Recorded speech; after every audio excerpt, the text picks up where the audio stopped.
Let me share some scripture with you from two parts of the Bible. This is from the prophet Joel, chapter 2, verses 18 through 32. Then the Lord became passionate about this land and had pity on his people. The Lord responded to the people, "See, I am sending you the corn, new wine, and fresh oil, and you will be fully satisfied by it. And I will no longer make you a disgrace among the nations. I will remove the northern army far from you, and drive it into a dried up and desolate land. And its front into the eastern sea, its rear into the western sea, its stench will rise up, its stink will come to the surface. The Lord is about to do great things. Don't fear, fertile land. Rejoice and be glad, for the Lord is about to do great things.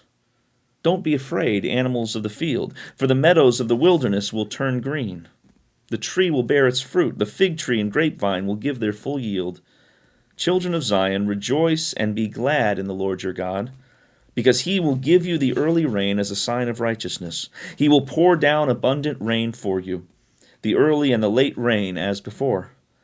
The threshing floors will be full of grain, the vats will overflow with new wine and fresh oil. I will repay you for the years that the cutting locust, the swarming locust, the hopping locust, and the devouring locust have eaten, my great army which I sent against you. You will eat abundantly and be satisfied, and you will praise the name of the Lord your God, who has done wonders for you. And my people will never again be put to shame. You will know that I am in the midst of Israel, and that I am the Lord your God. No other exists. Never again will my people be put to shame. After that, I will pour out my spirit upon everyone. Your sons and daughters will prophesy, your old men will dream dreams, and young men will see visions. In those days I will also pour out my spirit on the male and female slaves. I will give signs in the heavens and on earth, blood and fire and columns of smoke. The sun will be turned to darkness and the moon to blood, before the great and dreadful day of the Lord comes. But everyone who calls on the Lord's name will be saved. For on Mount Zion and in Jerusalem there will be security, as the Lord has promised. And in Jerusalem the Lord will summon those who survive." Second scripture is from 2 Timothy. It's Paul's farewell letter to Timothy, and it's chapter 4, the last chapter, verses 9 through 18. Paul says, "Do your best to come quickly to me. Demas has fallen in love with the present world and has deserted me and gone on to Thessalonica. Crescens has gone to Galatia, and Titus has gone to Dalmatia. Only Luke is with me. Get Mark and bring him with you. He has been a big help to me in the ministry. I sent Tychicus to Ephesus. When you come, bring along the coat I left with Carpus in Troas. Also bring the scrolls, and especially the parchments. Alexander, the craftsman who works with metals, has really hurt me. The Lord will pay him back for what he has done. But watch out for him, because he opposes our teaching. No one took my side at my first court hearing. Everyone has deserted me. I hope that God doesn't hold it against them. But the Lord stood by me and gave me strength, so that the entire message would be preached through me, and so all the nations could hear it. I was also rescued from the lion's mouth. The Lord will rescue me from every evil action and will save me for his heavenly kingdom. To him be the glory forever and always. Amen." I love sarcasm. I love metaphorical meanings. I love double meanings. I love dad jokes, that use literalism to annoy my kids. That's one of the perks of being a dad, by the way. I just like how language can be used in really entertaining ways to share complex and sometimes really uncomfortable feelings. But I will say this, there are times where the use of language can be quite disturbing if you think about it. We have a phrase that we often use, especially joke tellers do, a phrase that is the phrase "too soon." And that's when people make jokes about a tragedy too soon after that tragedy occurs. So, someone might make a joke about a hurricane that hits or about the death of a celebrity or something, and some other person might be offended and say, it's just too soon to make that joke. But I do think there are some tragedies that are so troubling that maybe instead of saying too soon, we should probably stick to saying never when it comes to making a joke about that thing. One of those phrases that is too soon, at least to me, is the phrase, well, other than that, how was the play, Mrs. Lincoln? Have you heard that one before? It's often said after someone complains about a whole litany of things that happened to them, that just goes down this list of how bad their day was or all the bad things going on in their life. And then someone, in order to maybe break the ice, just kind of says, oh, well, how was the play, Mrs. Lincoln? It's a play on words, I get it. And it's this idea that though Abraham Lincoln's wife Mary witnessed perhaps the worst tragedy of her tragic life, which was the assassination of her own husband, someone would have the gall to ask her after expressing her grief, well, how was the play? As though, maybe she should see the silver lining in that tragedy. I think that's a pretty cold statement to make, honestly, even 160 years later after it occurred. But I get why people in those uncomfortable situations where they have no other things to say, no other way to express something, might try to break through the tension with a statement like that. A great deal of our use of language, especially funny or metaphorical or even sarcastic uses, have something in common. They're interesting ways to complain about things. Complaining about the world is probably the easiest thing we can do nowadays, and I think it's shocking to me how much we are encouraged to complain nowadays, as often as possible, all the time. It's just a driving force in society right now. And if you don't believe me, do me a favor. After this recording, turn on your TV or your radio or open up your favorite news app, load up social media, whatever your news consumption drug of choice is, and see what comes up first. Is it something positive, some article about some good news, or is it something that they're trying to tell you to make you complain about something or give you something to complain about? I actually feel bad for our local news stations, the ones based out of Peoria, Illinois. They often will try and post some positive articles on Facebook every once in a while. And I know no matter how positive that story is, no matter how uplifting it is, if I go to the comment section of that Facebook feed, it's just going to be a toxic cesspool of complaints and arguments made by angry people. That must be a difficult job to be a writer trying to share that sort of good news, only to have it be turned around so badly against them. But honestly, think about how often negativity is thrown in front of you. We're getting ready for the midterm elections in a couple weeks. Everyone loves election season, right? But do you ever notice how even if a candidate promises to run on a positive, an idea-driven campaign, they almost always reduce themselves to attack ads and negative ads, especially the closer you get to the election itself. And do you know why that is? That's because it works. It actually works. Tearing down an opponent is much more effective with voters than actually talking about what you're going to do. How bad can we make another person or another person's life or actions look? That is much more effective with us as voters. And it's on us as voters to respond differently to negativity. But in all honesty, that is how people get votes nowadays. And it makes me wonder, should it be any wonder that no matter who wins an election after a long, drawn-out campaign, no one trusts any of our politicians? Well, that makes sense. Why would we, after months of hearing how awful they all are? Now, again, this is no matter which side of the aisle they're on. I mean, of course, we will never trust them or see the good in them. And yet, the next election cycle, we're going to want to hear more of the bad stuff than the good, right? We've kind of started to treat elections like reality TV shows. So I'm going to try something different today. I did a little experiment this past week, and it's kind of surprising to me. Did you know that most news providers, whether they're online or TV or on the radio, most news providers actually have a good news section? It's true, believe it or not. Now, they don't put most of that stuff on their front page. It doesn't headline their show. It doesn't start their radio broadcast. But if you go looking for it, you can find a good news section in your news feeds. Have you ever done a Google search for good news? You should do it. Because you'll actually find most of your favorite sites and news sites will show up, but they're usually linked to pages other than their front page where they hide that good news stuff. And again, I don't blame them for that because good news stories don't get as many hits or views as the negative stories do. Good news rarely goes viral. But I found some good news this week. I looked through some different sites. I found some articles in Forbes and some other places, and I put together some of the good news about the world over the last few decades that I want to share with you for a moment. And I think this is important to recognize, no matter where you are in your life right now.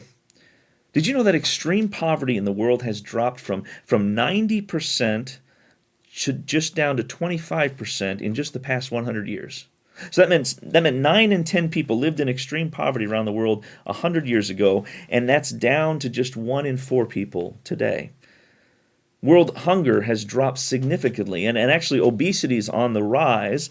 In fact, there are now 3 times as many human beings who are overweight or obese in the world than there are who are categorized as hungry or facing food scarcity. Now, can you imagine telling someone in the 1800s, if you could go back in time, telling somebody in the 1800s that in the U.S. in 2022, we would spend almost $400 million per day on diet programs and fighting obesity? Can you just imagine how somebody would respond from any time in history before the 1800s? I mean, we pay almost $500 million to try and eat less food and avoid gaining weight. We have enough food in the world to feed everyone nowadays. Now, we haven't solved all the logistics of getting that food everywhere it needs to go, but we do have enough. And that's true despite the fact that we're now at 8 billion people instead of just under a billion, just even 100 or so years ago. Now, child poverty rates have fallen over 40% in just the past few decades. Mortality rates of mothers during childbirth dropped 43% just from 1990 to 2015, just those 25 years. Teen birth rates in the United States, were cut in half from just 2007 to 2016. In just 9 years, teen birth rates were cut in half. Death from illnesses like malaria and HIV and smallpox have been other deadly diseases has dropped significantly in the last few decades. And in some cases, like in smallpox and polio, those numbers have dropped to nearly zero in the last 100 years. Malaria deaths have been cut in half in the last few decades. Fewer Americans smoke cigarettes than ever before. Rates are down 45% from the 50s and 60s. Only 16% of the population smoked a cigarette in the past week. And believe it or not, violent crimes in our country have dropped almost every year since 1997. And they're actually the lowest in this modern era than they have been at any time in human history. People work less than ever before. There are more members of the middle and upper class than at any time in human history. The world's more educated as well. More students around the world are in school for longer than any period in human history. And as a result, literacy rates, which were only 1% about 500 years ago, and 12% in 1820, and still only 42% in 1969, have climbed to over 86% by 2016. Just going from 42% in 1969 to 2016, that's a huge monumental jump to 86% in people learning how to read around the world. More and more people are getting access to the internet. And despite there being some shortages of fuel and oil and gas, and of course some of those complaints about it lately, more people have access to fuel and electricity and clean water and sewage and democracy and prosperity than ever before. In fact, I think it's safe to say that part of what we should be happy about nowadays is that we get to complain about some of the things we complain about, rather than the stuff maybe our grandparents or great-grandparents got to complain about. And I don't know if we truly take the time to understand how significant and how rapidly those changes happened over the past few decades. Now, as Christians, we're called to give thanks for the good in the world. We're called to acknowledge what we have and what God has provided and the blessing of this life we get to live. And I think it's interesting how often we neglect to do this. Because as I said before, negativity gets a lot more votes, a lot more ratings than positivity does. In fact, I'd even say that in the pulpit, those negative, the sky is falling pastors often get more butts in the seats than pastors who share the good news of Jesus. I think that's more true than we want to believe. And the Bible tries to remind us of this. In that Old Testament reading we read from the prophet Joel, we hear what kind of sounds like a reminder that we should count our blessings. Now, many Old Testament prophecies were written during really bad times, when things were really, really tough for the people. Times when the world seemed like it was ending, when invading armies were at their doorstep, preparing to terrorize the people of Israel and cast them into exile or even worse. Yet Joel begins this chapter by stating, the Lord became passionate about you. God had pity on you. And then he tells them, we're entering into a good time.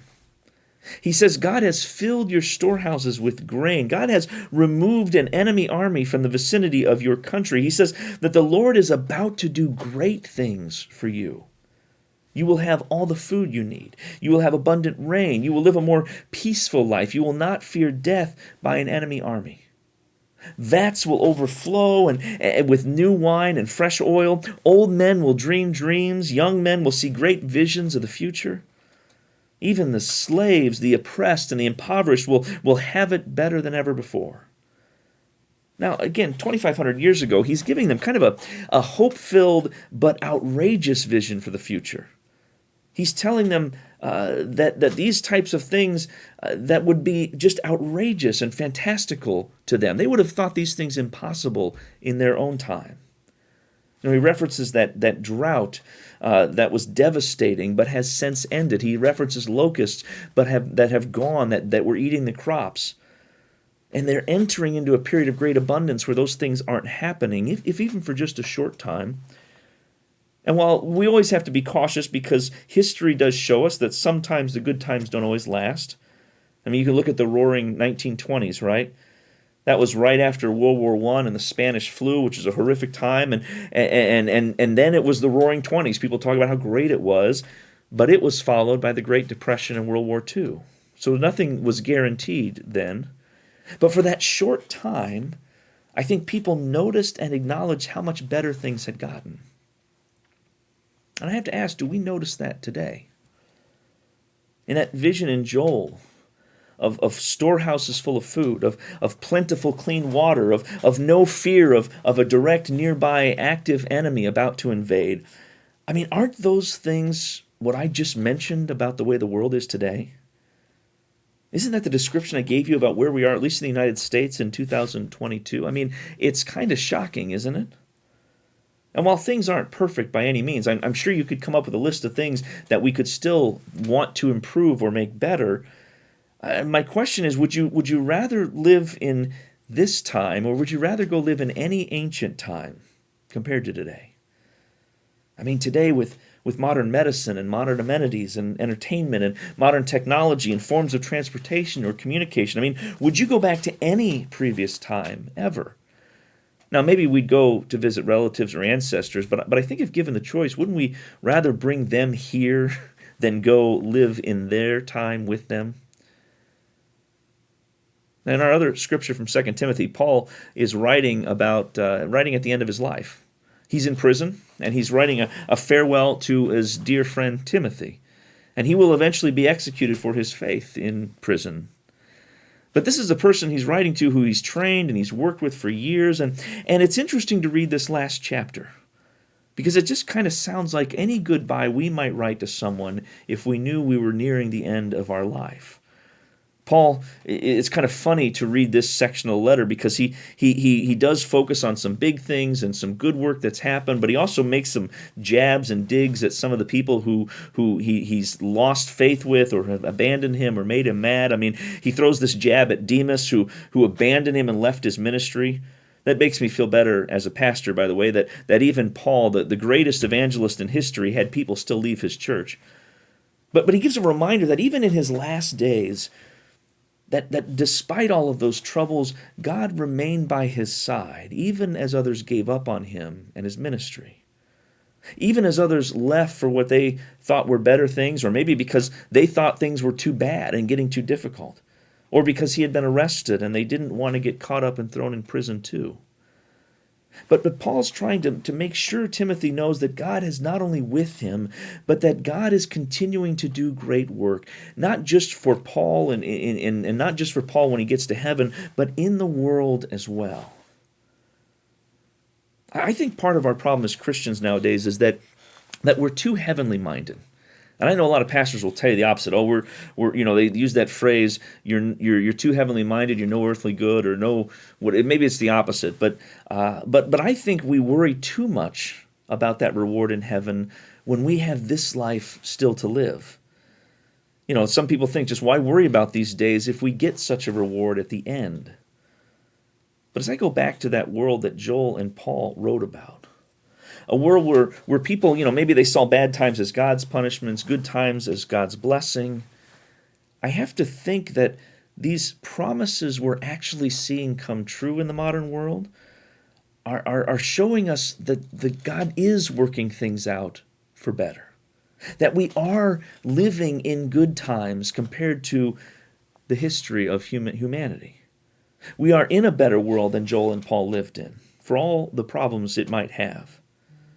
God has worked to build a better kingdom over time, and not just for after this life, but for us here and now in this life. And again, it might be better 300 years from now or 1,000 years from now. I really hope we would want to jump ahead and not backwards, because that would once again be a fulfillment of God's continuing promise. That would prove that God is continuing to work out things for the better, even if there are human setbacks along the way. An improving world, a better world, shows us that God's promises are no fluke. And I think the world we live in, warts and all, are proof that God is living up to those promises. Do we recognize that? Do we give thanks for it? And do we share that truth with others? Because again, I think it's easy to complain as Christians. I think it sells well to get together and just talk about how bad things are, how bad the politicians are, how bad the schools are, how bad the churches are, how bad the Chicago Bears are, how bad your neighbors are, how bad your enemies are, and how bad other churches are, how bad other people in town are, or people around the world are. That's all easy to do, and everyone does it. But what would it look like for us to not only acknowledge all the good in the world, but to actually be the person to share that good with others? What would it look like to be the person in the crowd to say, things really are great now. They're better than ever. I think people might look at you cross-eyed if you did that. But God is truly doing a great work in humanity. And humanity is actually, by and large, responding well to God's call for us. God truly is doing great work. And again, you can't say that about everyone in every situation. I mean, there is still work to do. But what difference would it make to spread a joy and a positivity about the way the world is that points to how God is working in the world? Because I think that could be the biggest difference for some people who are suffering or don't have a perspective on how good things really are today. I encourage you to give thanks to God. I encourage you to see the glory of God's creation and see how God is continuing to build up and bring forth the kingdom of God. Amen.